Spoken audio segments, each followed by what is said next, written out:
ইতিহাসের সবথেকে নিষ্ঠুর শাসক ঔরঙ্গজেবের অত্যাচার যখন তুঙ্গে, তখন মারাঠা সাম্রাজ্যের উত্থানে এগিয়ে আসেন এক বীর যোদ্ধা শম্ভুজি মহারাজ।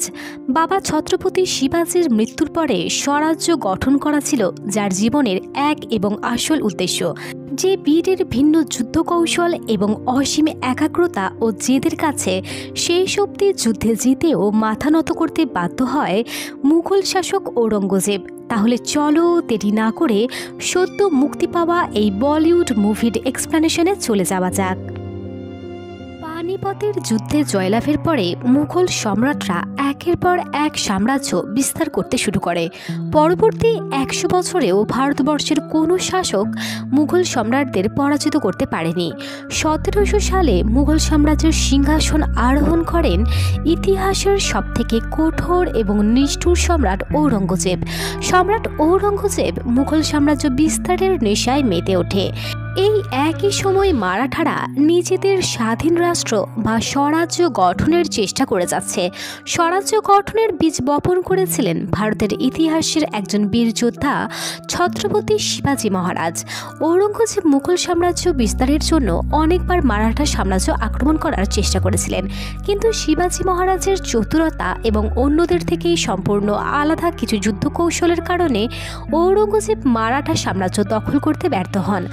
1680 সালে হঠাৎ অসুস্থ হয়ে শিবাজির মৃত্যু হয়। ওই সময় সম্রাট ঔরঙ্গজেব তার দিল্লির দুর্গ লালকেল্লায় অবস্থান করছিলেন। সেনাপতি এসে ঔরঙ্গজেবকে শিবাজির মৃত্যুর সংবাদ শোনায়। শিবাজির মৃত্যুর সংবাদ শুনে রাজসভায় উপস্থিত সকলেই খুব খুশি হয়ে যায় এবং বলাবলি শুরু করে, এবার মারাঠা সাম্রাজ্যের পতন আর কেউ ঠেকাতে পারবে না। খুব শীঘ্রই মারাঠা সাম্রাজ্য মুঘলদের এখতিয়ারে চলে আসবে। সবাই যার যার মতো উচ্ছ্বাস প্রকাশ করলেও ঔরঙ্গজেবের মধ্যে সেই আনন্দের ছিটে ফোঁটাও ছিল না। তিনি আফসোস করে বলেন, শিবাজির মতো এমন বীর, এমন প্রতিপক্ষ আমি আর কোথাও পাবো না। মূলত ঔরঙ্গজেবের ইচ্ছা ছিল শিবাজিকে যুদ্ধে পরাজিত করে মারাঠা সাম্রাজ্য দখল নেওয়ার, কিন্তু শিবাজির মৃত্যুতে সেই স্বপ্ন তার অসম্পূর্ণই থেকে যায়। খুব শীঘ্রই মারাঠা সাম্রাজ্য মুঘলদের দখলে আসবে। সেই আনন্দে মুঘল সৈন্যরা নিশ্চিন্তে সময় কাটাতে থাকে। ঔরঙ্গজেবের সেনাপতি খান জামানও বোরহানপুরের দুর্গে বেশ আয়েশ করেই দিন কাটাচ্ছিল এবং দীর্ঘদিন কোনো যুদ্ধে অংশগ্রহণ করতে না পারায় আফসোস প্রকাশ করছিল। খান জামান মারাঠাদের নিয়ে ঠাট্টা তামাশা করছে, ঠিক সেই মুহূর্তে খবর আসে মারাঠা সৈন্যরা মুঘল সাম্রাজ্যের বোরহানপুর দখল করার জন্য আসছে। সঙ্গে সঙ্গে মুঘল সৈন্যরা মারাঠা সৈন্যদের দমন করার জন্য এগিয়ে আসে। এখানে আমরা দেখতে পাই মারাঠা সৈন্যদের নেতৃত্ব দিচ্ছেন শিবাজি মহারাজের ছেলে শম্ভুজি। মূলত শিবাজি মহারাজের মৃত্যুর পরে তার ছেলে শম্ভুজি মহারাজ সিংহাসনে বসেন। সিংহাসনে বসে সময় নষ্ট না করে শম্ভুজি মহারাজ তার বাবার স্বপ্ন পূরণ করার জন্য, অর্থাৎ মারাঠা সাম্রাজ্যের বিস্তারের জন্য লড়াই শুরু করে দিয়েছেন। বোরহানপুর আক্রমণের মধ্য দিয়ে এই সাম্রাজ্য বিস্তারের প্রথম পেরেক পোতে শম্ভুজি। মুঘল সৈন্যদের সাথে মারাঠা সৈন্যদের তুমুল লড়াই শুরু হয়। ধারালো তলোয়ার দিয়ে যখন দুই দলের মধ্যে রক্তারক্তি চলছিল, ঠিক তখনই একটি ছোট্ট বাচ্চা লড়াইয়ের মাঝে আটকা পড়ে যায়। শম্ভুজি বাচ্চাটাকে উদ্ধার করে এবং তার মায়ের কোলে ফিরিয়ে দেয়, আর তারপরে আবারও লড়াই শুরু হয়ে যায়। মুঘল সৈন্যরা মারাঠা সৈন্যদের সাথে লড়াইয়ে কিছুতেই পেরে উঠছিল না। তখন খান জামান নিজে বেরিয়ে এসে লড়াই করতে শুরু করে। এক পর্যায়ে খান জাহান এবং শম্ভুজি মুখোমুখি হয়, কিন্তু খান জাহান তলোয়ার দিয়ে লড়াই না করে কৌশলে শম্ভুজিকে একটি হিংস্র সিংহের খাঁচায় ফেলে দেয়। হিংস্র সিংহটি শম্ভুজির ওপরে আক্রমণ করতে গেলে শম্ভুজির নিজ হাতে সিংহের মুখ চিরে তাকে মেরে ফেলে। সিংহকে হত্যা করার পরে শম্ভুজি খাঁচা থেকে বের হয়ে আসে এবং খান জাহানের ওপরে চড়াও হয়। খান জাহানকে মাটিতে আছড়ে ফেলে তার বুকে পা রেখে শম্ভুজি বলেন, শিবাজি বেঁচে নেই ঠিক কথা, কিন্তু তার ছেলে শম্ভুজি এখনো বেঁচে আছে। মারাঠা সাম্রাজ্যের দিকে কেউ নজর দিলে আমি তার বুক চিরে ফেলব। বোরহানপুরের মুঘল সৈন্যদের পরাজিত করার পরে মারাঠা সৈনিকরা বোরহানপুরের সমস্ত ধনসম্পত্তি নিজেদের সাথে নিয়ে যাওয়ার জন্য একত্রিত করতে থাকে। বোরহানপুরে এত পরিমাণ ধনসম্পত্তি ছিল যে সেগুলো কিভাবে নিয়ে যাবে সেই চিন্তা করেই তারা হিমশিম খাচ্ছিল। কিন্তু যেভাবেই হোক সমস্ত ধনসম্পত্তি তাদের সাথেই নিয়ে যেতে হবে, যাতে শত্রুরা অনুধাবন করতে পারে যে মারাঠারা তাদের সম্পূর্ণরূপে নিঃস্ব করে গেছে।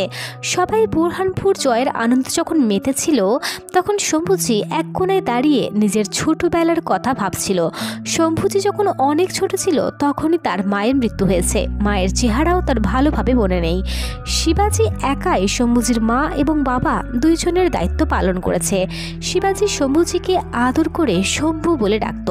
শম্ভুজি যখন অনেক ছোট ছিল তখন থেকেই শিবাজি তাকে সব রকমের কঠিন পরিস্থিতির সাথে লড়াই করার জন্য প্রস্তুত করে রেখেছিল। এসব ভাবতে ভাবতে শম্ভুজির চোখের কোণে জল নেমে আসে। তখন শম্ভুজির মামা শার্লস্কর এসে শম্ভুজিকে সান্ত্বনা দেয়। শার্লস্কর শম্ভুজিকে যুবরাজ বলে সম্বোধন করলে শম্ভুজি বলে ওঠে, অন্তত আপনি আমাকে শম্ভু বলে ডাকুন। শম্ভু ডাক শোনার জন্য আমার মন সবসময় ব্যাকুল হয়ে থাকে। শার্লস্কর বলে, আমি তোমার মধ্যে তোমার বাবার প্রতিচ্ছবি দেখতে পাই, তাই তোমাকে নাম ধরে ডাকার সাহস হয় না আমার। শম্ভুজি বলে, আর আমি আপনার মধ্যে আমার বাবা মা দুইজনেরই ভালোবাসার প্রতিচ্ছবি দেখতে পাই। আমি জানি আমার সামনে যত শত্রুই আসুক না কেন আপনি সব সময় আমার সামনে দাঁড়িয়ে আমাকে রক্ষা করবেন। শার্লস্কর বলে, আমি এতটা মহান মানুষ না, তবে এতটুকু বলতে পারি, আমার শরীরের প্রত্যেকটি রক্তবিন্দু দিয়ে আমি তোমাকে রক্ষা করব এবং আমার শরীরের প্রত্যেকটি রক্তবিন্দু আমি তোমার প্রতি সমর্পিত করেছি। এরপর শম্ভুজি তার সৈন্যদের উদ্দেশ্যে কিছু কথা বলে। শম্ভুজি বলেন, আজকের এই বিজয় শুধুমাত্র একটা লড়াইয়ের যুদ্ধে বিজয় নয়, এটা আমাদের পক্ষ থেকে ঔরঙ্গজেবের উদ্দেশ্যে ঘোষণা যে ছত্রপতি শিবাজি এখনো বেঁচে আছেন। আজকের পর থেকে যদি ঔরঙ্গজেব মারাঠা সাম্রাজ্য দখল করার চেষ্টা করে তাহলে তার মুঘল সাম্রাজ্য আমরা ধ্বংস করে দেব। শিবাজি মহারাজের স্বরাজ্য প্রতিষ্ঠার স্বপ্ন আমরা পূরণ করেই ছাড়ব। এরপরে আমরা মারাঠা সাম্রাজ্যের রায়গড় দুর্গের দৃশ্য দেখতে পাই। মারাঠা সাম্রাজ্যের কয়েকজন বিশিষ্ট ব্যক্তি শম্ভুজির সৎমা সারাবাইকে শম্ভুজির বোরহানপুর বিজয়ের কথা শোনাচ্ছিলেন। এই বিশিষ্ট ব্যক্তিরা বেশিরভাগ সময় শম্ভুজির বিপক্ষেই কথা বলে থাকে। এরা মূলত শম্ভুজির সৎমা সারাবাইয়ের কথায় ওঠা বসা করে, যিনি শম্ভুজিকে একদমই পছন্দ করতেন না। কারণ সারাবাই চায় যে মারাঠা সাম্রাজ্যের সিংহাসনে তার ছেলে রামরাজা বসুক। যদিও রামরাজা বয়সে অনেকটাই ছোট, সিংহাসনে বসার মতো বয়স তো তার এখনো হয়ওনি, তবুও সারাবাই মারাঠা সাম্রাজ্যের সিংহাসনে শম্ভুজিকে কোনোভাবেই মেনে নিতে পারেন না। সারাবাইয়ের মতো এই সভার অনেক বিশিষ্ট ব্যক্তিরা শম্ভুজিকে তাদের গলার কাটা বলে মনে করত। সারাবাই বলে, শম্ভুজি যখন অনেক ছোট ছিল সেই সময় একবার ঔরঙ্গজেব শিবাজি এবং শম্ভুজি দুইজনকেই বন্দী করে নিয়েছিল। কৌশলে শিবাজি এবং শম্ভুজি ঔরঙ্গজেবের বন্দিশালা থেকে পালাতে সক্ষম হয়েছিল। তখন ঔরঙ্গজেব ঘোষণা করেছিল, কোথাও যদি কেউ বাবা এবং ছেলেকে একসাথে দেখতে পায় কোনো প্রকার বাদ বিচার না করেই যেন তাদের হত্যা করা হয়। তাই শিবাজি এবং শম্ভুজি একসাথে না থেকে দুইজন দুই দিকে পালিয়ে গিয়েছিল। শম্ভুজি যাতে মুঘল সৈন্যদের হাতে ধরা না পড়ে তাই মুঘল সৈন্যদের বিভ্রান্ত করার জন্য শিবাজি শম্ভুজির মিথ্যা অন্তিম সংস্কার করেছিল, যাতে মুঘল সৈন্যরা মনে করে যে শম্ভুজি মারা গেছে। ওই ঘটনার স্মৃতিচারণ করে সারাবাই বলে, মিথ্যা নাটক করে লুকিয়ে থাকা এবং পালিয়ে বেড়ানো যার স্বভাবে আছে সে কিভাবে একটি রাজ্যের রাজা হতে পারে? মারাঠা সাম্রাজ্যের রাজ্যাভিষেক যারই হোক না কেন, রাজা তো আমার ছেলে রাজারামই হবে। এদিকে শম্ভুজি তার সৈন্যদের নিয়ে বীরের মতো রায়গড় দুর্গে ফিরে আসে। শম্ভুজির স্ত্রী ইয়াসুবাই বরণ করে নেয় তার বীর স্বামীকে। ইয়াসুবাইয়ের সাথে শম্ভুজির সম্পর্ক অনেকটাই বন্ধুর মতো ছিল। শম্ভুজি কোনো কিছু মুখ ফুটে বলার আগেই তার স্ত্রী ইয়াসুবাই বুঝে নেয় যে তার স্বামী কি বলতে চাইছে। শম্ভুজি ইয়াসুবাইকে বলে, তুমি আমার বিষয়ে যতটুকু জানো আমি নিজেও ততটুকু জানি না। ইয়াসুবাই বলে, আমি এটাও জানি এই মুহূর্তে আপনার মনের মধ্যে কি চলছে, তাই আপনার বলার আগেই আমি সব কিছু ব্যবস্থা করে রেখেছি। ইয়াসুবাই শম্ভুজিকে একটি কামরার ভিতরে নিয়ে যায়, যেখানে ইয়াসুবাই শম্ভুজির বাবা শিবাজির জুতো এবং পাগড়ি সাজিয়ে রেখেছিল, যাতে এই সব এসবের মাঝে শম্ভুজি নিজের বাবাকে অনুভব করতে পারেন। শম্ভুজি অনেক বেশি ইমোশনাল হয়ে যায়। বাবা বেঁচে থাকলে হয়তো শম্ভুজি তার পা ছুঁয়ে আশীর্বাদ দিত। ছেলের এই জয়ে বাবাও খুব গর্বিত হতেন। বাবা বেঁচে নেই, তাই শম্ভুজি তার জুতো ছুঁয়েই আশীর্বাদ নেন। অন্যদিকে ঔরঙ্গজেবের সংবাদদাতা তাকে জানায় মারাঠা সৈন্যরা বোরহানপুরের মাটি ছাড়া আর কোনো কিছুই অবশিষ্ট রাখেনি, সবকিছুই শেষ করে দিয়েছে তারা। এসব শুনে রাজসভায় উপস্থিত সকলেও হাসাহাসি করে বলে, যাদের কোনো অস্তিত্বই নেই তারা আক্রমণ করেছিল বোরহানপুরে। খানজামান কি ঘুমিয়ে পড়েছিল নাকি? সংবাদদাতা বলে, খানজামান সম্পূর্ণ সচেতন অবস্থায় ছিল। মারাঠা সাম্রাজ্যে শিবাজির মতো আরও এক বীর যোদ্ধার আগমন ঘটেছে, যার নাম শম্ভুজি। শম্ভুজির নাম শুনে ঔরঙ্গজেব শান্ত গলায় বলে, শিবাজি চলে গেছে, কিন্তু তার অস্তিত্ব রেখে গেছে। এদিকে শিবাজির মৃত্যুর পরে শম্ভুজিকে মারাঠা সাম্রাজ্যের সম্রাট বলে ঘোষণা করা হয়। আনুষ্ঠানিকভাবে শম্ভুজি মহারাজের রাজ্যাভিষেক করা হয়। তাই বোরহানপুর বিজয়ের পরে ধুমধাম করে শম্ভুজি মহারাজের রাজ্যাভিষেকের অনুষ্ঠান শুরু হয়। রাজ্যাভিষেকের অনুষ্ঠানে সমস্ত রাজ্য আলোকিত করা হয়েছিল। শুধুমাত্র শম্ভুজির সৎমা সারাবাই নিজের ঘরের সমস্ত আলো নিভিয়ে ঘর অন্ধকার করে বসেছিল। রাজ্যাভিষেকের পরে শম্ভুজি বিশিষ্ট ব্যক্তি এবং কাছের মানুষদের নিয়ে একসাথে ভোজন করতে বসেন, যেখানে ইয়াসুবাইয়ের দুই ভাই তানুজি এবং গানুজিও উপস্থিত ছিল। ওরা শম্ভুজিকে অনুরোধ করে বলে, গিরকান্ত অঞ্চলের প্রশাসনিক দায়িত্ব এবার আপনি আমাদের ওপরে তুলে দিন। আমাদের মাতৃভূমির সমস্ত দায়িত্ব আমাদের উপরে থাকলে ছোটোখাটো বিষয়ে আপনাকে বিরক্ত করতে হবে না। মূলত বেশ কয়েকটা অঞ্চল নিয়ে মারাঠা সাম্রাজ্য বিস্তৃত ছিল, গিরকান্ত তারই একটি অংশ। শম্ভুজি বলেন যে শুধুমাত্র গিরকান্ত কেন, সমগ্র মারাঠা সাম্রাজ্যের সুরক্ষার কথা আপনাদের ভাবা উচিত। তানুজি বলে, আপনার বাবা আমাদের বাবার কাছে কথা দিয়েছিলেন সম্পূর্ণ গিরকান্ত আমাদের দিয়ে দেবেন। ইয়াসুবাই তার ভাইদের কথাই প্রতিবাদ করে বলে, কিন্তু শিবাজি মহারাজ সর্বদাই চাইতেন যে পুরো সাম্রাজ্য যেন অবিভক্ত থাকে। কাউকে আলাদা করে সুবিধা দিলে সেই ব্যক্তি নিজের স্বার্থের কথায় চিন্তা করবে, এতে সাম্রাজ্যের মানুষের মধ্যে একটি বিভাজন তৈরি হবে। তখন তানুজি বলেন, তাহলে হয়তো আমাদের বাবা মিথ্যাবাদী ছিলেন, আর না হলে শিবাজি মহারাজ মিথ্যাবাদী।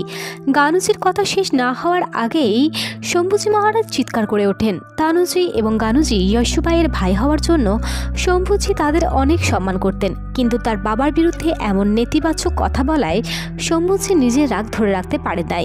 অন্যদিকে রাজমাতা সারাবাইয়ের বিশ্বস্ত ব্যক্তিরা সারাবাইয়ের কাছে গিয়ে বলতে থাকে, সম্পূর্ণ রাজ্যে শুধুমাত্র শম্ভুজির জয় জয়কার হচ্ছে, তাই রাজারামের রাজ্যাভিষেক আর কখনোই সম্ভব নয়। শালস্কর যদি আপনার পক্ষে থাকতো তাহলে আপনার স্বপ্ন অবশ্যই পূর্ণ হতো, কিন্তু শালস্কর শম্ভুজি ছাড়া আর অন্য কারোর কথা চিন্তাই করে না। কিন্তু শালস্কর শম্ভুজির জন্য নিজের জীবন উৎসর্গ করে দিয়েছেন। এখানে আমরা জানতে পারি শালস্কর আসলে শম্ভুজির নিজের মামা নন, তিনি হলেন সারাবাইয়ের নিজের ভাই।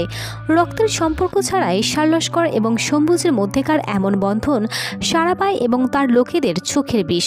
রাজমাতা তার বিশ্বস্ত লোকদের সাথে নিয়ে শম্ভুজিকে হত্যা করার প্ল্যান কষতে শুরু করে। সে তার বিশিষ্ট এক ব্যক্তি বালাজিকে একটি পত্র লিখতে বলে। এদিকে রাজসভার সংবাদবাহক শম্ভুজিকে ঔরঙ্গজেবের ছেলে মির্জা আকবর শম্ভুজির সাথে কথা বলতে চায়। শম্ভুজি কারণ জানতে চাইলে সংবাদবাহক বলেন, মির্জা আকবর শুধুমাত্র আপনাকেই কারণটা জানাবে। তবে আকবরের বিষয়ে আমি যতটুকু জানি, তিনি নিজের বাবা অর্থাৎ ঔরঙ্গজেবকে হত্যা করে মুঘল সিংহাসন দখল করতে চায়। রাজসভার অন্যান্য সদস্যরা বলে, হয়তো মির্জা আকবর আপনার বিরুদ্ধে কোনো ষড়যন্ত্র রচনা করছে, তাই মুঘলদের বিশ্বাস করে তাদের ফাঁদে পা দেওয়া ঠিক হবে না। কিন্তু শম্ভুজি আকবরের সাথে দেখা করতে চান। আর শুধু তাই নয়, শম্ভুজি সিদ্ধান্ত নেন তিনি কোনো প্রকার সৈন্য ছাড়াই একবারে নিরস্ত্র হয়ে মির্জা আকবরের সাথে দেখা করতে যাবেন।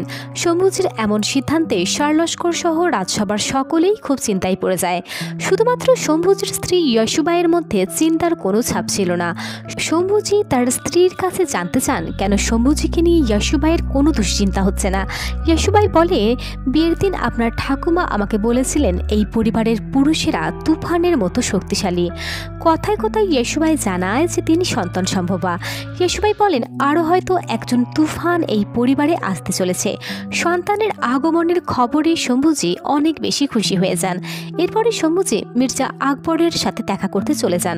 শম্ভুজিকে নিরস্ত্র অবস্থায় দেখে মির্জা আকবর বলে, আমি অস্ত্র নিয়ে আপনার জন্য অপেক্ষা করছি, আর আপনি কিনা নিরস্ত্র অবস্থায় চলে এসেছেন।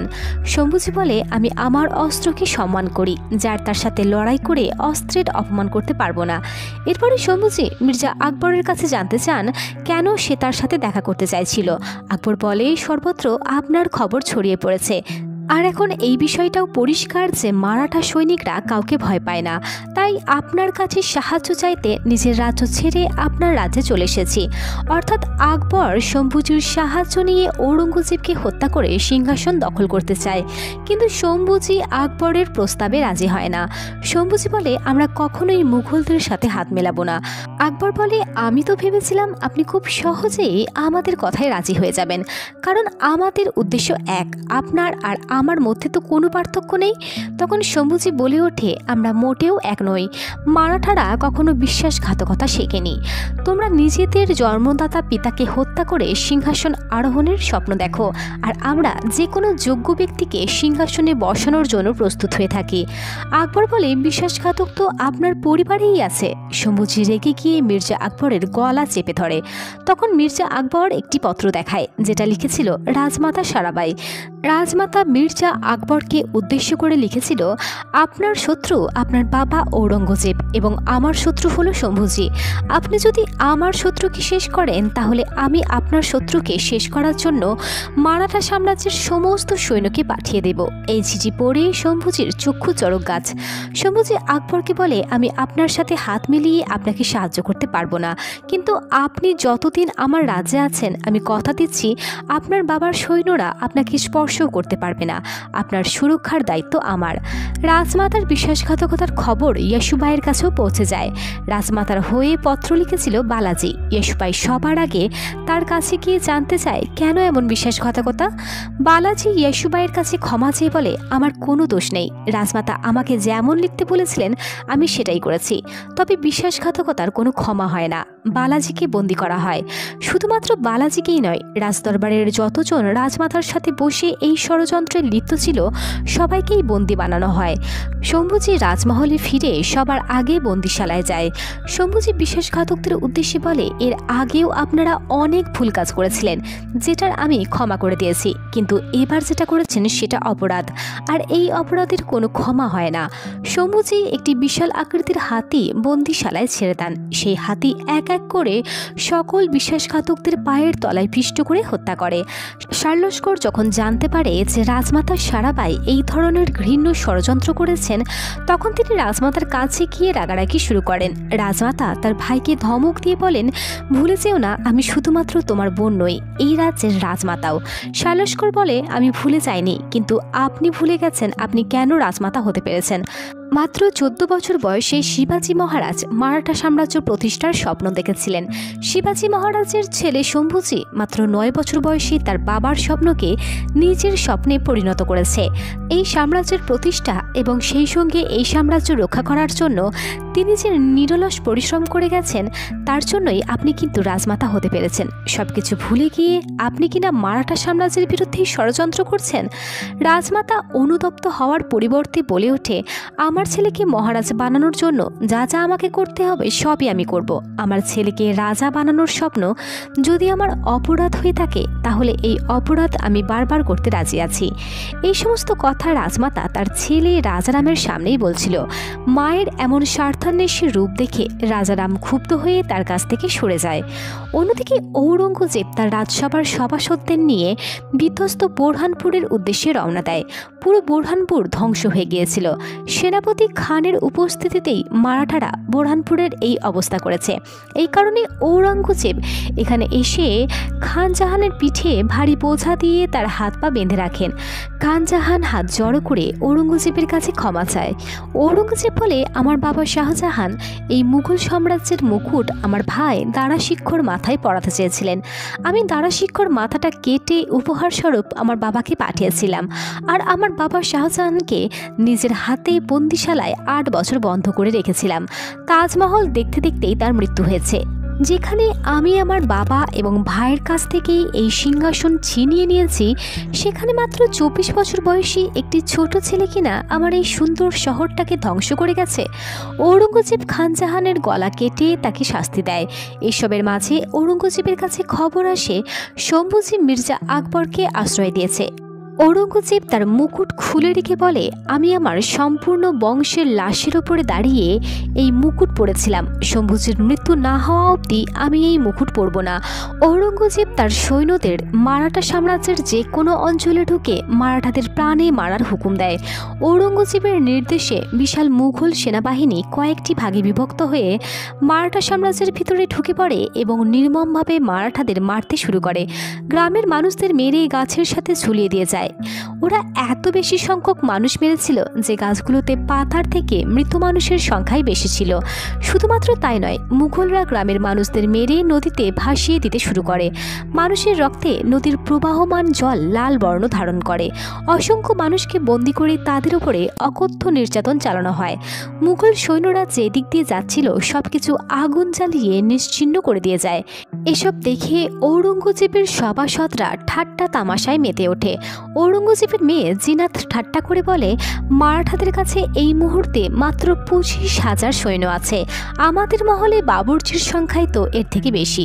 ঔরঙ্গজেব বলে, একে একে মারাঠা সাম্রাজ্যের এতগুলো অঞ্চল দখল করতে হবে যেন ওরা উঠে দাঁড়াতে না পারে। এদিকে মারাঠা সাম্রাজ্যের করুণ পরিণতি দেখার পরে শম্ভুজি সিদ্ধান্ত নেয়, আর চুপ করে বসে থাকলে হবে না। শম্ভুজি রাজসভার গুরুত্বপূর্ণ ব্যক্তিদের নিয়ে মুঘলদের বিরুদ্ধে যুদ্ধের পরিকল্পনা শুরু করেন। শালস্কর বুঝিয়ে দেয় ঔরঙ্গজেব কোন কোন অঞ্চল দখল করার চেষ্টা করছে। শম্ভুজি বলে, ঔরঙ্গজেবের বিশাল সেনাবাহিনীর সাথে শক্তি দিয়ে নয় বরং বুদ্ধি দিয়ে জিততে হবে। শালস্কর বলে, আমাদের সকলকে ভিন্ন ভিন্ন রূপে মুঘলদের সামনে উপস্থিত হতে হবে যাতে তারা আমাদের সহজে আয়ত্তে আনতে না পারে। সবাই মিলে আলোচনা করে কিভাবে বিভিন্ন অঞ্চল থেকে মুঘলদের প্রতিহত করবে। পরিকল্পনা শেষে শম্ভুজি রাজমাতা সারাবাইয়ের ঘরে যায়। রাজমাতা তখন ঘুমাচ্ছিলেন। শম্ভুজি তার পায়ের কাছে বসে বলে, সৃষ্টিকর্তার কাছে প্রার্থনা করছি যেন আপনার সমস্ত মনস্কামনা পূর্ণ হয়।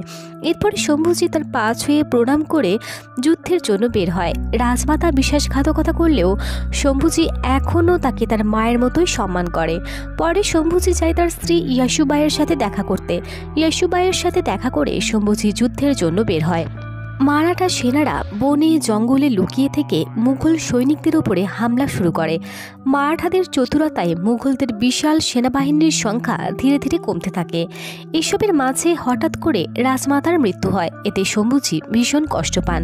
রাজমাতার অন্তিম সংস্কারের সময় শম্ভুজি তার মামা শালস্করের মেয়ে তারার সাথে রাজারামের বিয়ের প্রস্তাব রাখেন। শালস্কর আনন্দের সঙ্গে সেই বিয়েতে রাজি হন। অন্তিম সংস্কার শেষে শম্ভুজি আবারও যুদ্ধে ফিরে যায়। মুঘলরা মারাঠাদের বিভিন্ন এলাকা দখল করে সেখানকার সাধারণ মানুষদের বন্দী করে তাদের ওপরে অকথ্য অত্যাচার চালাতে শুরু করেছিল। মারাঠা সৈন্যরা বিভিন্ন কৌশল অবলম্বন করে কখনো মাটি ফুঁড়ে বের হয়, আবার কখনো গাছের ওপর থেকে ঝাঁপিয়ে পড়ে মুঘলদের ওপরে, আবার কখনো জলের তলদেশ থেকে লুকিয়ে সঠিক সময় প্রহার করে। এইভাবে বছরের পর বছর এই যুদ্ধ চলতে থাকে। মুঘল সেনাদের সংখ্যা দিন দিন কমতে থাকায় ঔরঙ্গজেব অত্যন্ত ক্ষুব্ধ হয়ে ওঠেন। মুঘল সেনারা সংখ্যায় প্রায় অর্ধেক হয়ে গেছে, শাহী হাসনাও কমে গেছে। এসব দেখে জিনাত মুঘল সৈন্যদের বলে, যত দ্রুত সম্ভব শম্ভুজিকে খুঁজে বের করে তাকে বন্দী বানানোর ব্যবস্থা করা হোক। যদি এইভাবে চলতে থাকে তাহলে শম্ভুজি আমাদের সকলের মৃত্যুর কারণ হয়ে দাঁড়াবে। অন্যদিকে মুঘল সেনারা মির্জা আকবরের ওপরে হামলা করে। তবে শম্ভুজি মির্জা আকবরের কাছে প্রতিজ্ঞা করেছিল যে তিনি তার সুরক্ষার সমস্ত ব্যবস্থা করবেন। শম্ভুজির সেনারা মুঘল সেনাদের সাথে লড়াই করে মির্জা আকবরের প্রাণ বাঁচায়। এই খবর জিনাতের কাছে পৌঁছে যায়। জিনাত ঔরঙ্গজেবকে বলে, আমাদের দুর্ভাগ্য মির্জা আকবর এখনও বেঁচে আছে, তবে আমরা শম্ভুজিকে পরাজিত করার রাস্তা খুঁজে পেয়েছি।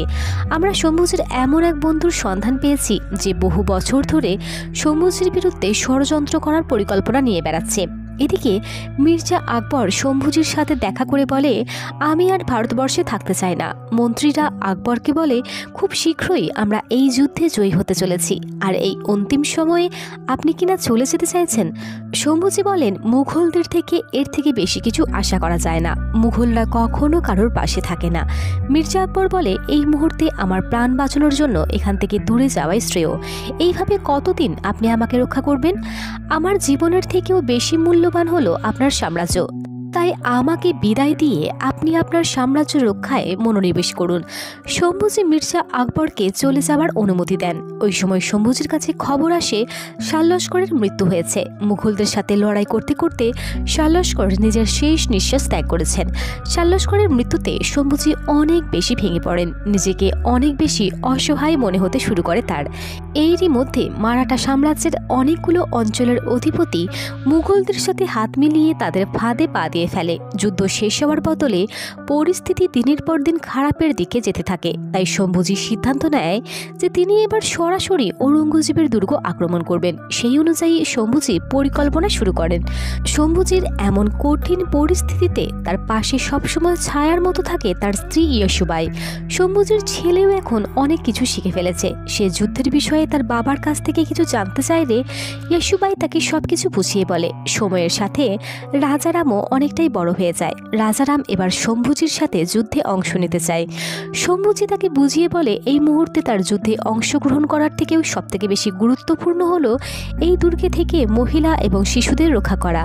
রাজারাম শম্ভুজির কথা মেনে নেয়। শম্ভুজি এবার সরাসরি ঔরঙ্গজেবের সাথে যুদ্ধ করতে যাচ্ছে। তাই সে পরিবারের সকলের কাছ থেকে বিদায় নেয়, কারণ এই যুদ্ধ কতদিন চলবে এটা কেউ বলতে পারে না। ইয়েসুবাইয়ের কাছ থেকে বিদায় নেওয়ার সময় তিনি তার স্ত্রীকে জিজ্ঞাসা করেন, আমি এইবার সরাসরি ঔরঙ্গজেবের বিরুদ্ধে যুদ্ধ করতে যাচ্ছি, তোমার চিন্তা হচ্ছে না? ইয়েসুবাই বলে, আমার চিন্তা হচ্ছে, তবে আপনার জন্য নয়, বরং মুঘলদের জন্য। আপনার উপরে আমার সম্পূর্ণ বিশ্বাস আছে। সমগ্র মারাঠা সাম্রাজ্য সেই দিনের অপেক্ষায় আছে যেদিন আপনি ঔরঙ্গজেবকে পরাজিত করে সমগ্র মারাঠা সাম্রাজ্যকে মুক্ত করবেন, আর বিজয় আমাদেরই হবে।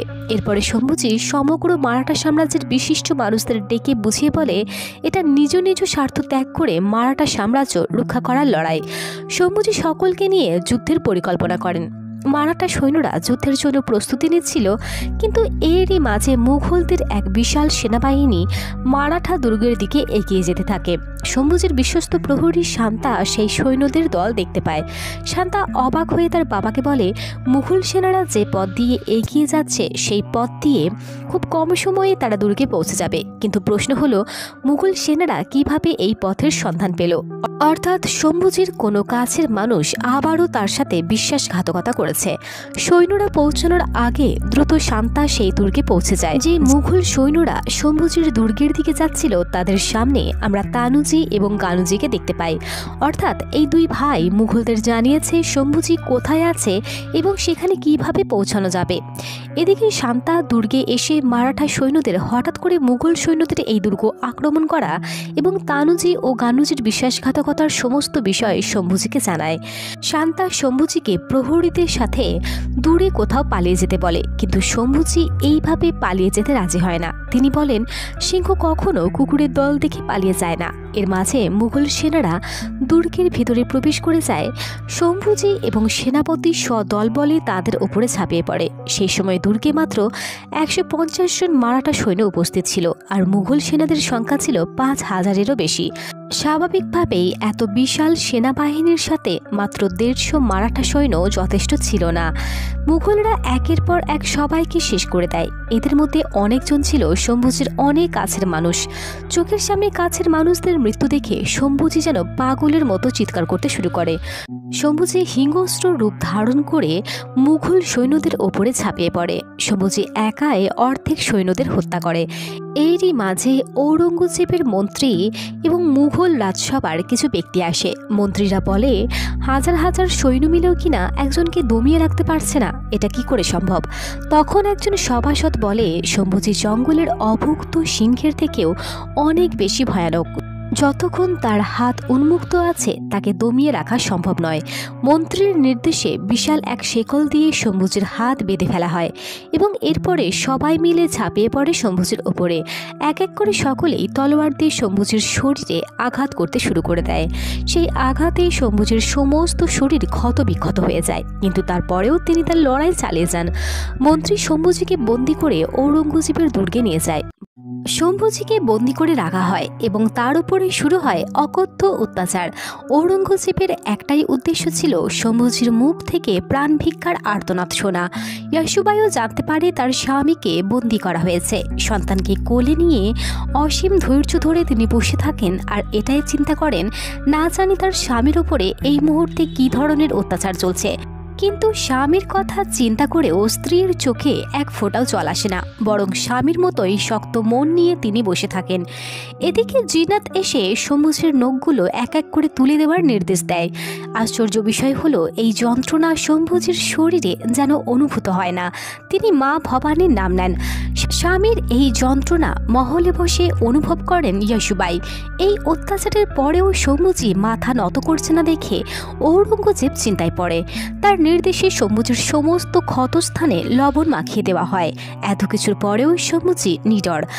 অত্যাচারের একটা রাত কেটে যাবার পরে ঔরঙ্গজেব পরের দিন নির্দেশ দেয় যে যে চোখে শম্ভুজি স্বরাজ্যের স্বপ্ন দেখেছিল সেই চোখ যেন গলিয়ে দেওয়া হয়। ঔরঙ্গজেবের এই আদেশে সৈনিক সেই কাজ করতে যায়। তবে শম্ভুজি অসীম সাহসিকতায় নিজেই তার চোখের তারা বিস্ফোরিত করে তাকিয়ে থাকে। সৈনিক তপ্ত রড হাতে তুলেও কাঁপতে শুরু করে। সেখানে শম্ভুজি তার নিজের অবস্থানে স্থির। অবশেষে তপ্ত রড ঢুকিয়ে দেওয়া হয় শম্ভুজির চোখে। শম্ভুজির মুখ থেকে আবারও বেরিয়ে আসে মা ভবানীর নাম। ঔরঙ্গজেবের মনে পড়ে যায় শিবাজি মহারাজের একটি কথা, যিনি বলে গিয়েছিলেন শিবাজি মারা গেলেও তার সন্তান, তার বাঘের বাচ্চারা স্বরাজ্য আদায় করতে এগিয়ে আসবে। এক সভাসদ বলে ওঠে, কেন আমাদের এই মরুভূমিতে এমন বীর জন্মালো না? ঔরঙ্গজেব সকলকে সেই স্থান ত্যাগ করতে বলে। সবাই চলে গেলে তিনি শম্ভুজির কাছে গিয়ে বলেন, আমাদের মুঘলদের হয়ে যাও, কিছুই না, শুধুমাত্র ধর্ম পরিবর্তন করো এবং আমাদের হয়ে কাজ করো, তোমার জীবনটাই বদলে যাবে।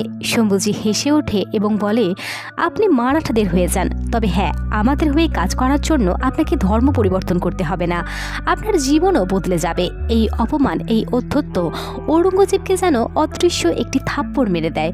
ঔরঙ্গজেব এবার নির্দেশ দেন শম্ভুজি যাতে আর কোনো কথা বলতে না পারে, তাই তার জিভ টেনে ছিঁড়ে দেওয়া হোক। অসীম শৌর্যের অধিকারী বীর শম্ভুজি অবলীলায় তার জিভ নিজেই বের করে দেন।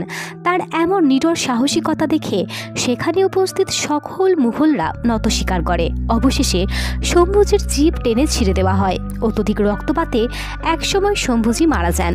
স্বামীর এমন কঠোর মৃত্যুর কথা শুনেও ইয়াসুবাই তখনও নিডর। ইয়াসুবাই অসীম ধৈর্য নিয়ে পরিবারকে এবং সাম্রাজ্যকে রক্ষা করার জন্য তৎক্ষণাৎ রাজারামকে সিংহাসনে বসান এবং ঔরঙ্গজেবের উদ্দেশ্যে লিখে পাঠান, শম্ভুজি মহারাজ মারা গেলেও মারাঠা সাম্রাজ্যের আরও এক বাঘের বাচ্চা জীবিত আছে। বয়সের ভারে ভারাক্রান্ত নিঃসঙ্গ ঔরঙ্গজেব এবার যেন আরও দুর্বল হয়ে পড়েন। সংবাদবাহককে মেরে তিনি তার ক্ষোভ প্রকাশ করেন। আর এই আফসোস দিয়েই মুভির কাহিনী এখানেই শেষ হয়ে যায়। তো আশা করছি এই মুভির কাহিনী তোমাদের ভালো লেগেছে। পরের দিন আবারও আসছি একটি ইউনিক মুভির কাহিনী নিয়ে, কিন্তু তার আগে নতুন বন্ধুদের কাছে আমার অনুরোধ, আমার এই চ্যানেলটিকে সাবস্ক্রাইব করে পাশে থাকা বেল আইকনটি প্রেস করে দেবে। তাহলে আমার এক্সপ্লেন করা সমস্ত নতুন মুভির কাহিনী সবার আগে তোমাদের কাছে পৌঁছে যাবে। আজ এই অবধি, till then take care, bye by.